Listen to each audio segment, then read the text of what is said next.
जय हिंद दोस्तों, स्वागत है आपका। आज के क्लास में हम लोग देखने वाले हैं बाल विकास से पूछे गए प्रश्नों को। यह वीडियो जेटेट, सीटेट, यूपीटेट तीनों के लिए इम्पोर्टेंट है। तो चलिए स्टार्ट करते हैं। पहला सवाल है कि अनुकरण का अर्थ क्या होता है। अनुकरण का अर्थ क्या होता है? अनुकरण को अंग्रेजी में कहते हैं कॉपी। ठीक है, कॉपी यानी नकल करना। तो देखिए, अनुकरण का अर्थ होता है किसी की नकल करना। मैं डायरेक्ट आंसर बताते हुए चलूंगा। ठीक है। दूसरा, बालकों में सोचने की प्रक्रिया के विकास का क्रम कैसा होता है।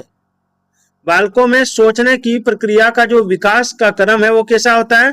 तो देखिए, किसी भी बालक में सोचने की प्रक्रिया का विकास का क्रम निश्चित होता है। कैसे होता है? निश्चित होता है। ठीक है, आगे देखिए। आगे है कि किस अवस्था में व्यक्ति अमूर्त वस्तुओं के बारे में सोचना प्रारंभ कर देता है। ऑप्शन है बाल्यावस्था में, किशोर अवस्था में, प्रौढ़ावस्था में या उपरोक्त सभी। तो देखिए, अमूर्त का मतलब वैसा वस्तु, अमूर्त वस्तु मतलब वैसा वस्तु जो आपके सामने नहीं है और उसके बारे में आप सोच रहे हैं। ठीक है, तो इसका आंसर हो जाएगा किशोर अवस्था हो जाएगा। क्या हो जाएगा? किशोर अवस्था। चलिए, कोई बालक अपने चारों ओर के भौतिक और मनोवैज्ञानिक परिवेश को देखकर सीखता है, तो यह प्रक्रिया क्या कहलाएगी? कोई बालक अपने चारों ओर के भौतिक और मनोवैज्ञानिक परिवेश को देखकर सीखता है, तो यह प्रक्रिया क्या कहलाएगी? तो देखिए, यह प्रक्रिया कहलाएगी प्रत्यक्षीकरण, यानी देखने के आधार पर सीखना। ठीक है, देखकर सीखना। ठीक है। अगला सवाल, अगला है कि निम्न में से कौन बालकों में सोचने की प्रक्रिया का अंग नहीं है। निम्न में से कौन बालकों में सोचने की प्रक्रिया का अंग नहीं है? तो देखिए, इसका राइट आंसर हो जाएगा आपका समावेशन की प्रक्रिया। समावेशन की प्रक्रिया।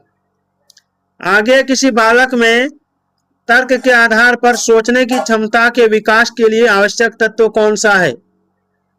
तो देखिए, इसका राइट आंसर होगा भाषा संप्रेषण में निपुणता। भाषा संप्रेषण में निपुणता। ठीक है।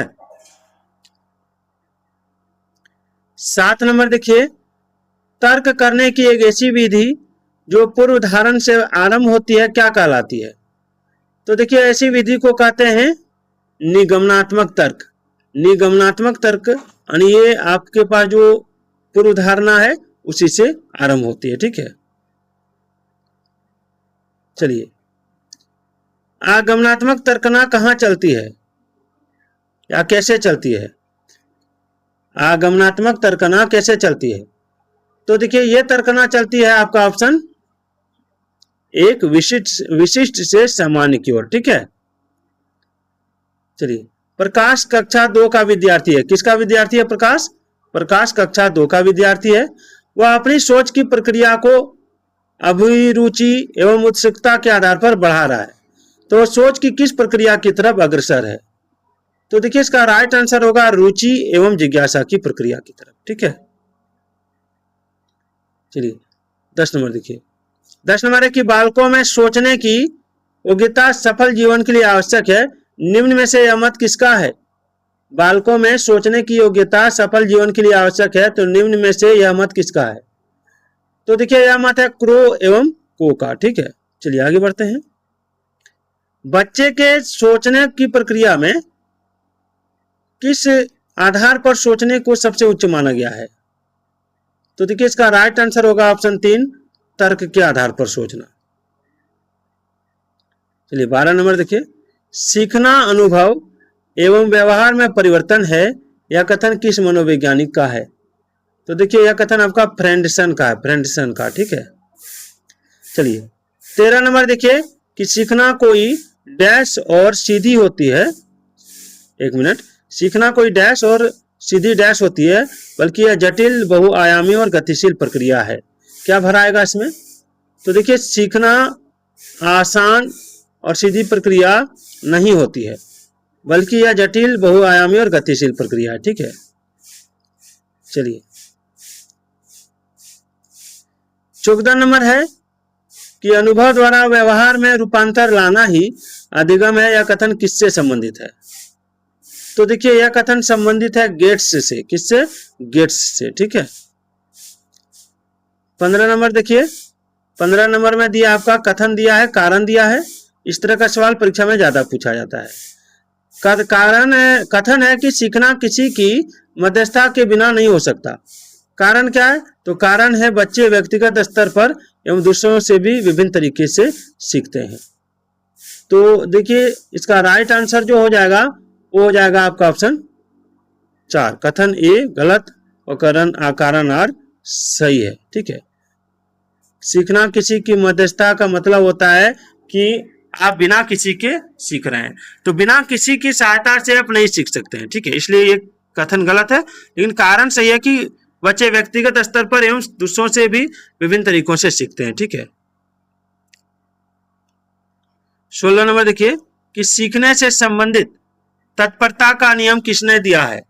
सीखने से संबंधित तत्परता का नियम किसने दिया है? तो यह नियम दिया है थॉर्नडाइक ने। किसने दिया है? थॉर्नडाइक ने। ठीक है, थॉर्नडाइक ने तत्परता का नियम दिया है, याद रखिएगा, बड़ा ही इंपॉर्टेंट सवाल है। 17 नंबर सवाल है कि सीखने से संबंधित प्रबलन का सिद्धांत निम्न मनोवैज्ञानिकों में से किससे संबंधित है?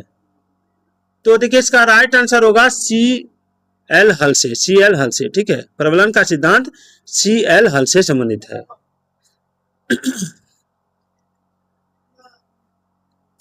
अगला है बच्चों में सीखने के लिए आवश्यक तत्व कौन सा है? तो देखिए बच्चों में सीखने के लिए आवश्यक तत्व है आपका अभ्यास, तत्परता और अंतर्दृष्टि। ये तीनों, यानी ऑप्शन 4 इसका राइट आंसर होगा। 19 नंबर है यदि कोई बालक किसी कार्य को बार बार दोहराता है तो वह थॉर्नडाइक के किस नियम का अनुपालन करता है? तो देखिए वह थॉर्नडाइक के अभ्यास के नियम का अनुपालन करता है। ठीक है, किसी भी कोई भी बालक यदि किसी कार्य को बार बार दोहरा रहा है तो अभ्यास कर रहा है, नहीं अभ्यास के नियम को दोहरा रहा है। ठीक है।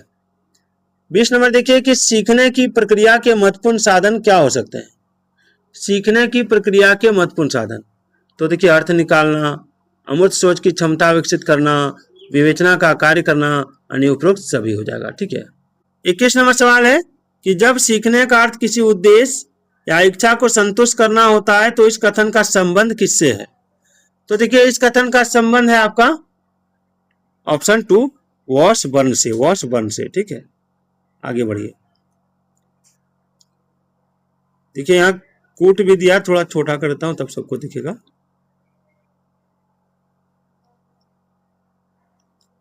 सवाल को पहले हम लोग देख लेते हैं कि निम्नलिखित कथनों पर विचार कीजिए। निम्नलिखित कथनों पर विचार कीजिए। कथन है कि सीखना अनुभव या व्यवहार में परिवर्तन है।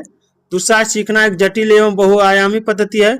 तीसरा, बच्चे व्यक्तिगत स्तर पर एक दूसरे से विभिन्न तरीकों से सीखते हैं।